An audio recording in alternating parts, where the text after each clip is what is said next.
people would like to make use of their downtime. So there is a thing about shift patterns, which came up not across the whole region, but in certain areas it came up. And I know that it's a difficult one, but what is the situation with shift patterns? I actually believe that shift patterns are also at the heart of some of the issues we've already talked about. It is more difficult to manage rest periods when most staff are starting at the same time and have got that same window for rest periods. It is more difficult to manage the end of shift, getting people away when most of them are finishing at the same time.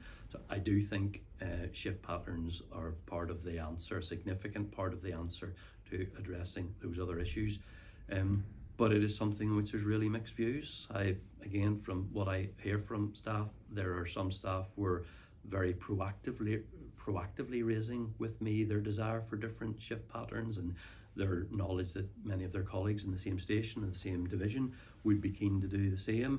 There are others who are very, very clear that the current shift patterns are something that are important to them and they would not wish to see any change. So it is a difficult one. It is certainly a difficult one to find a consistent approach that everybody will be content with, and it's one that we are absolutely committed to working with our trade union colleagues to finding a solution.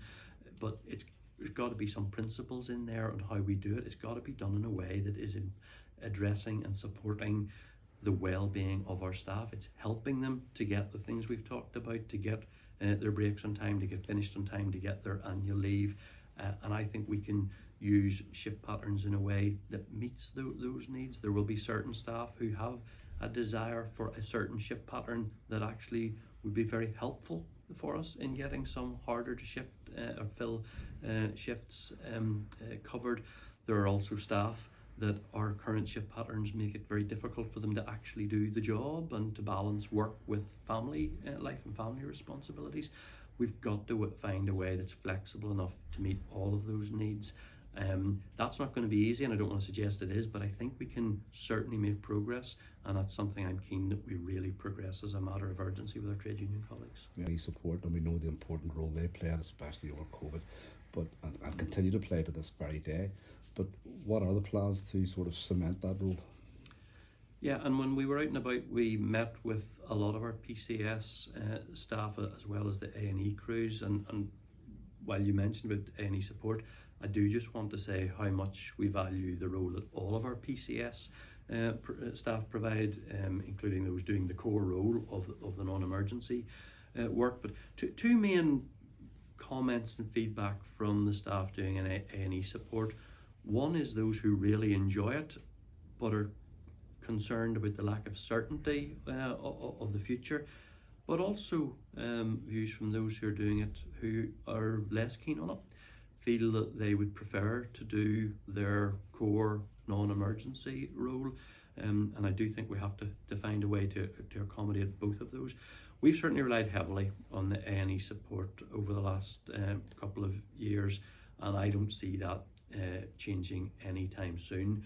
But as we start to develop our clinical model and take forward our clinical strategy, and in particular as we develop the increased clinical hub in the control room to be much more effectively assessing what response is needed for what call, I think that provides us an opportunity to properly evaluate the role that the A&E support has provided, and in doing that we'll be very, very keen to involve the staff who have been doing that role, whether it's staff who like it or those who are less keen on it, to understand that and help that inform the future direction. So it's one that I would be wanting to give some clarity to staff in the reasonably near future. I don't think it's reasonable for us to continue as we have done for the last few years without people knowing, is this something that's going to become more of a long-term role, or is it very short-term in nature? We need to decide how that fits within our wider clinical strategy and take on board the staff and give that certainty for the future. Michael, those were really the 5 main points we want to cover this time around. And you know, when you go out and meet with staff, there could be a degree of cynicism, but there's a lot of support actually, I think, for what you're doing. But some staff will come and say, well, he came and we told him what we needed and nothing's happened. But the fact is, you're going to continue with these and you're going back out there, and those same staff will be able to hold you to account isn't there a degree of certainty within that, that you're not going to be letting these things slide on and slide on? You know, within your role, you've asked questions and you're waiting for answers to come back as to how things are going to develop and progress. So as you're well armed the next time you go out to be able to inform staff, if they haven't already seen it through other channels of communication that these roles have developed.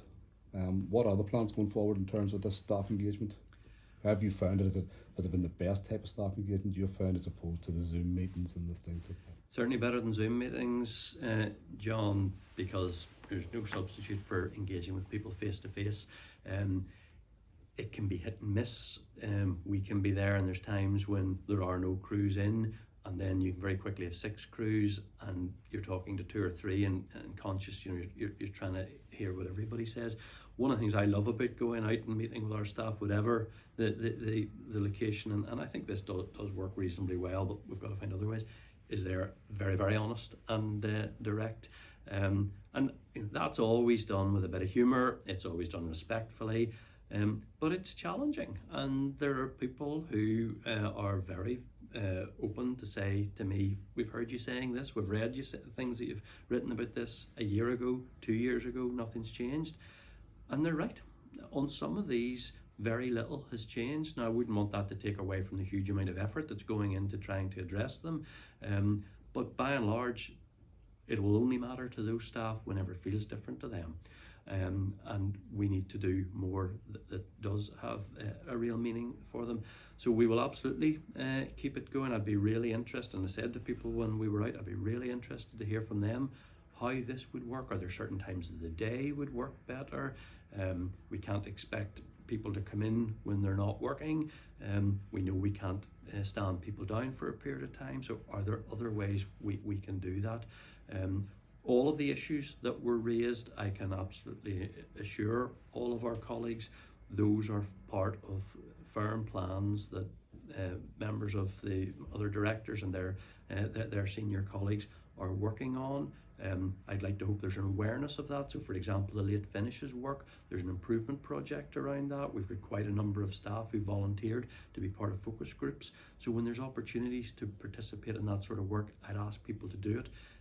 Send us your views. We only scratch the surface on the number of people we will have met. There'll be lots who'll say, well, I didn't see you. And of course that is the case. If we were there for a few hours, one day, they will not have seen us. If you've got views, let us know. Feed them into us. We will keep coming out. I certainly give my assurance I will keep coming out. I would love to be able to go out and be able each time to point to demonstrable progress and have the evidence of that. If we haven't got that, I'll be honest and I'll say why we haven't got it. I hope it won't be because of a lack of effort and endeavour, but sometimes it might be that despite that effort, we just have not been able to make the progress. But you know, let's look on the optimistic side and hope that some of these things we will start to see that we're turning a corner. Okay, Michael, thanks very much for your time today. Thanks for taking the time to go out to meet the staff on behalf of the staff. I know some of them really did appreciate it. And there you have it, that Michael has given assurance that he will be back out and you will be able to hold him to account. So when he's back out again and we've had a few more visits, we'll come back here and we'll talk in more depth about what progress has actually been made. Thanks now.